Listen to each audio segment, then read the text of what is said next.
दोस्तों जय हिंद। मैं हूं शम्स तबरेज और आप देख रहे हैं टाइम्स मील। पश्चिम बंगाल के मुर्शिदाबाद में बड़ा ही जोर शोर से बाबरी मस्जिद नाम से एक इमारत को बनाया जा रहा है और कहा जा रहा है कि यह बाबरी मस्जिद है। ठीक है, जिसे मानना हो वो बाबरी मस्जिद उसे मान सकता है, लेकिन हुमायूं कबीर जो कि तृणमूल कांग्रेस के सस्पेंडेड विधायक हैं, हुमायूं कबीर आखिर कौन सी राजनीति कर रहे हैं? वो आखिर एक नकली मस्जिद को वो अयोध्या वाली बाबरी मस्जिद का नाम क्यों दे रहे हैं? अगर दे रहे हैं तो इसके पीछे कौन सी सियासी मंशा है? क्या बाबरी मस्जिद की जगह को चेंज कर दिया जा सकता है? ऐसा नहीं हो सकता। बाबरी मस्जिद जहां है, मस्जिद वहीं रहेगी।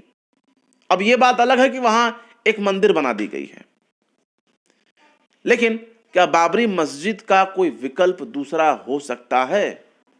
मस्जिद मस्जिद ही होती है।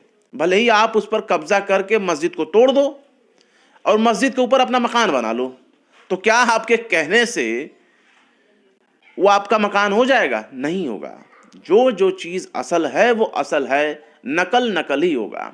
तो हुमायूं कबीर पश्चिम बंगाल में एक नकली बाबरी मस्जिद बना रहे हैं और उसी बाबरी मस्जिद का वो जोर शोर से ढोल पीट रहे हैं, ताशा पीट रहे हैं और पूरा एक मजमा इकट्ठा करके कह रहे हैं कि साहब हम तो बाबरी मस्जिद बना रहे हैं और कोई माई कलाल आ जाए सामने जो इसमें हिम्मत हो सके रोक दे। भाई क्यों रोकेगा? ये तो देखिए कि आज हुमायूं कबीर हर न्यूज चैनल पर नजर आ रहे हैं। जहां मुसलमान पीड़ित के तौर पर होता है वहां तो न्यूज चैनल दिखाते नहीं कुछ। लेकिन ऐसी क्या वजह है कि देश की सबसे बड़ी news agency ANI Humayun Kabir के मुंह पर अपना माइक लिए खड़ी रह रही है? हुमायूं कबीर जो बोल दें, जो बक दें, जो कह दें, हम ब्रेकिंग न्यूज के तौर पर चला देंगे। हुमायूं कबीर क्या इतने बड़े लीडर हो गए हैं कि हुमायूं कबीर हर चैनल पर नजर आ रहे हैं और उनके हर एक बयान पर रिएक्शन देने के लिए BJP, RSS, VHP, Bajrang Dal और जो भी हिंदुत्ववादी संगठन हैं वो सब के सब मुंह बाए खड़े हैं कि बस हुमायूं कबीर जो बोलेंगे तुरंत हम पलटवार करेंगे, तुरंत हम बोलेंगे। ऐसी क्या वजह है? ऐसी कौन सी घुट्टी इस वक्त हुमायूं कबीर देश की नेशनल मीडिया को, नोएडा फिल्म सिटी को पिला रहे हैं कि हुमायूं कबीर को देश की मीडिया, मेन स्ट्रीम मीडिया अपने पलकों पर बैठाई हुई है, अपने सर का ताज बनाकर वो घूम रही है। हुमायूं कबीर जो कहेंगे वो दिखाएंगे। कुछ तो ये तिकड़ी होगी ना। अगर आप एक मस्जिद बना रहे हो तो उसे बाबरी मस्जिद नाम क्यों दे रहे हो? बाबरी तो बाबरी है। क्या आप अपने माँ बाप को चेंज कर सकते हो? मान लो आपके माँ बाप अब इस दुनिया में नहीं है, तो क्या किसी भी एक मर्द औरत को, बुजुर्ग औरत को आप कह सकते हैं कि यही मेरे माँ बाप हैं? नहीं हो सकते। मुंह बोला अलग बात है, लेकिन आपके अपना खून वाला माँ बाप होना एक अलग बात है। वो चीजें नहीं हो सकती।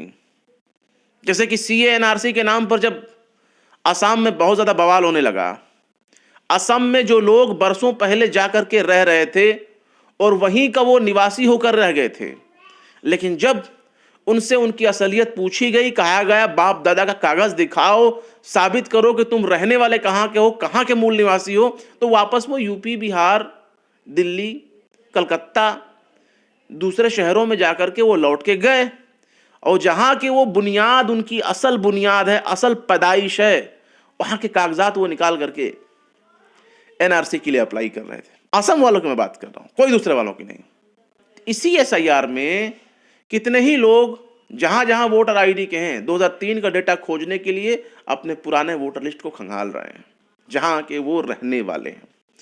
तो सवाल यह है कि क्या हुमायूं कबीर जो मस्जिद बना रहे हैं, अगर बना रहा है तो ठीक है बनाइए, आप उसका ABCD XYZ कुछ भी नाम रख दीजिए, लेकिन आप में इतनी हिम्मत कैसे हो गई कि आप उस मस्जिद को बाबरी का नाम दे रहे हैं?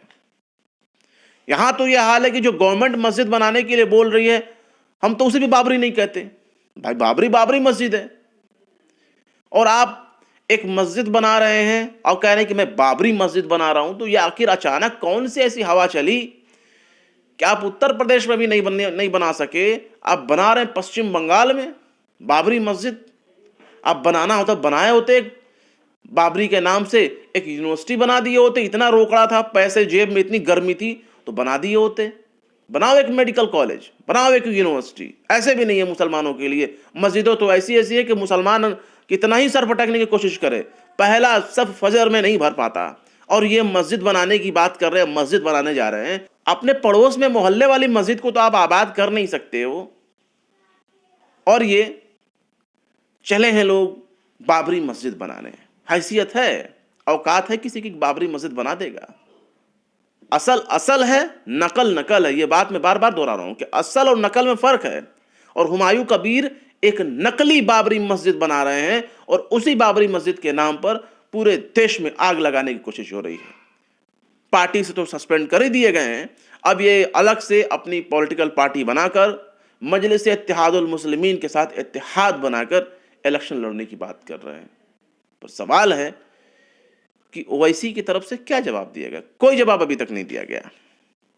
हालत यह है कि असीम वकार जो नेशनल स्पोक पर्सन है मजलिस के, सैयद असीम वकार ने अपना वीडियो बनाकर कहा कि साहब ये तो बीजेपी का आदमी है, ये शुभेंदु अधिकारी का कोर मेंबर है, और शुभेंदु अधिकारी अमित शाह का कोर मेंबर है। तो उन्होंने तो इस तरह से पल्ला झाड़ दिया। लेकिन मजलिस को भी एक बयान जारी करना चाहिए ऑफिशियली, और बोलना चाहिए कि हुमायूं कबीर से उनका कोई राब्ता नहीं है, कोई नाता नहीं है। वो आगे चलकर हुमायूं कबीर के साथ अपनी क्या प्लानिंग करने जा रहे हैं उस बारे में इनको बताना चाहिए। लेकिन नहीं, ये बाबरी मस्जिद बनाएंगे। ये पूरी तरीके से मुसलमानों के बीच में मतभेद डालने के लिए, हिंदुओं के खिलाफ करने के लिए। और हिंदू मुसलमान जो भी अभी तक बंगाल में चला रहा है, बंगाल में कुछ भी है तो वहां का मुसलमान थोड़ा मजबूत है, लेकिन उसको तोड़ने के लिए हुमायूं कबीर आखिर इस तरह का नैरेटिव क्यों कर रहे हैं? अगर इनके सियासी इतिहास की बात की जाए और बीजेपी के साथ इनका क्या नाता रहा है, तो आपको पता चलेगा कि बीजेपी कोई और नहीं, बीजेपी इनका हमपल्ला ही है। उम्र इनका 62 साल है, और पश्चिम बंगाल के भरतपुर से इस वक्त अभी भी ये विधायक हैं। टीएमसी के टिकट पर ये विधायक बने थे, अभी तो सस्पेंड चल रहे हैं। 2011 में ये कांग्रेस के टिकट पर रेजी नगर विधानसभा सीट से पहला चुनाव ये जीते थे। फर्स्ट टाइम ये विधानसभा चुनाव जीते थे रेजी नगर से। फिर 2012 में पार्टी के अंदर ही काफी खलफसार हो गया, और अंदरूनी तनाज़े की वजह से इन्होंने कांग्रेस से इस्तीफा दे दिया। खैर, कांग्रेस से इन्होंने नाता तोड़ दिया। फिर 2013 में टीएमसी में शामिल होते हैं, और टीएमसी में जब ये शामिल हुए तो बकायदा ममता बनर्जी ने इनको अपनी कैबिनेट में जगह दी। आप लोग मुस्लिम क़यादत की बात करते हैं, बहुत से लोग मुस्लिम क़यादत की बात करते हैं। बताओ, एक शख्स ममता बनर्जी के कैबिनेट में जगह बनाता है, क्या इसे मुस्लिम क़यादत के लिए बढ़िया नहीं माना जाना चाहिए? उस वक्त कैबिनेट मंत्री थे। फिर क्या हुआ, 2015 में इन्होंने टीएमसी के खिलाफ कुछ गतिविधियों को अंजाम दिया, जिसके इल्जाम में इन्हें टीएमसी ने पार्टी से 6 साल के लिए बेदखल कर दिया। और जब पार्टी से निकाल दिया तो रेजी नगर से ये निर्दलीय इलेक्शन लड़ने लगे। तो ये हो जाता है, बिल्कुल करारी हार इनकी होती है। ये 2016 की हम बात कर रहे हैं। फिर आता है साल 2018, और साल 2018 में ये साहब जो बहुत बड़े मुस्लिम लीडर के तौर पर पहचाने जा रहे हैं, जो बहुत ज़्यादा बाबरी मस्जिद के लिए दर्द रखते हैं और बाबरी मस्जिद बनाना चाहते हैं, इन्होंने भारतीय जनता पार्टी में एंट्री ले ली और बीजेपी में शामिल हो गए। बीजेपी ने मुर्शिदाबाद से 2019 में हुमायूं कबीर को अपना टिकट दिया और संसदीय चुनाव इनको लड़ाया, लेकिन ये सांसदी का चुनाव मुर्शिदाबाद से हार गए। और इनको हराने वाला कौन? टीएमसी कैंडिडेट, टीएमसी से हार गए।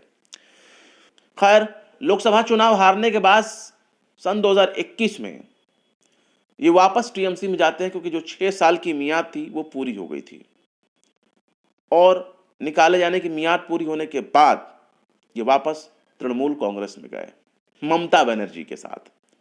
उसी ममता बनर्जी के साथ जिसके खिलाफ इन्होंने 2019 में भारतीय जनता पार्टी के टिकट पर ताल ठोका था, लेकिन वहां ये बुरी तरीके से हार गए। और बीजेपी के टिकट पर होने के बाद भी ये हार गए। फिर इन्होंने 2021 के असेंबली इलेक्शन में ये ममता बनर्जी के टिकट पर टीएमसी के विधायक बने भरतपुर सीट से, और अभी भी ये भरतपुर से विधायक थे, लेकिन पार्टी ने इनको सस्पेंड कर दिया, ये बाबरी मस्जिद तनाज़ा खड़ा होने के बाद। अब क्या गारंटी है कि आगे चल के भी भारतीय जनता पार्टी के साथ नहीं जाएंगे? भाई इनकी तो एक हिस्ट्री देखी जा रही है, बीजेपी में ये चले गए और भारतीय जनता पार्टी के साथ अगर ये वापस आ रहे हैं तो मुसलमानों के दिल में अपनी जगह बनाने के लिए ये बाबरी मस्जिद बनाने की नौटंकी कर रहे हैं, तमाशा कर रहे हैं। ये बाबरी मस्जिद है, क्या इसकी बाबरी मस्जिद की जगह कोई ले सकता है? तो ये हुमायूं कबीर अपने यहाँ एक ढांचा बना रहे हैं और कह रहे हैं भाई साहब ये बाबरी मस्जिद है, हम बना रहे हैं। पैसे तो इतने बरस रहे हैं कि पूछो ही ना। पैसे गिनने के लिए बाकायदा मशीन लगानी पड़ी, कैश गिनने के लिए पैसों की तो खूब बारिश हो रही है। लेकिन अभी ये जो मजलिस के साथ इत्तेहाद बनाकर इलेक्शन लड़ने की बातें ये कर रहे हैं, दावे कर रहे हैं कि हम मजलिस के साथ इलेक्शन लड़ेंगे, 135 सीटों पर उतारेंगे, यार वो सब अलग की बातें हैं। वैसे से आपको खुलकर इस पर क्लियर करना चाहिए, क्योंकि मुसलमानों के अंदर ये एक जहनियत बन चुकी है हुमायूं कबीर के लिए कि हुमायूं कबीर बीजेपी के लिए काम कर रहे हैं। अगर हुमायूं कबीर के साथ ओवैसी साहब गलती से भी खड़ा होने की कोशिश करेंगे तो खुल करके बंगाल का मुसलमान और देश के दूसरे मुसलमान भी ओवैसी साहब को भी इसी हुमायूं कबीर के लपेटे में ले लेंगे और कहेंगे भाई साहब ये भी भाजपा का एजेंट है। पर्दे के पीछे की हकीकत कुछ और ही है, और उस पर्दे के उठने से पहले अगर आप उसके अंदर झांक कर नहीं देखते तो आपको पता नहीं चलेगा कि आखिर किसको फायदा पहुंचाने के लिए काम कर रहे हैं।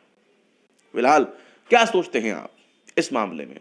क्या आप भी बाबरी मस्जिद के नाम से एक नाम नेहाद ढांचे को आप बाबरी मस्जिद कहेंगे? मैं तो नहीं कहता, क्योंकि बाबरी बाबरी है और मैं इसे नकली मस्जिद मानता हूं, नकली बाबरी मस्जिद मानता हूं। आप इस बारे में क्या कहते हैं? अपनी राय कमेंट करें। फिर मिलता है किसी और वीडियो में एक नई खबर के साथ। शम्स तबरेज को दीजिए इजाजत। जय हिंद। अगर अभी तक आपने हमारे चैनल टाइम्स मेल को सब्सक्राइब नहीं किया है तो जल्दी से सब्सक्राइब कर दें और बेल आइकन भी प्रेस कर दें।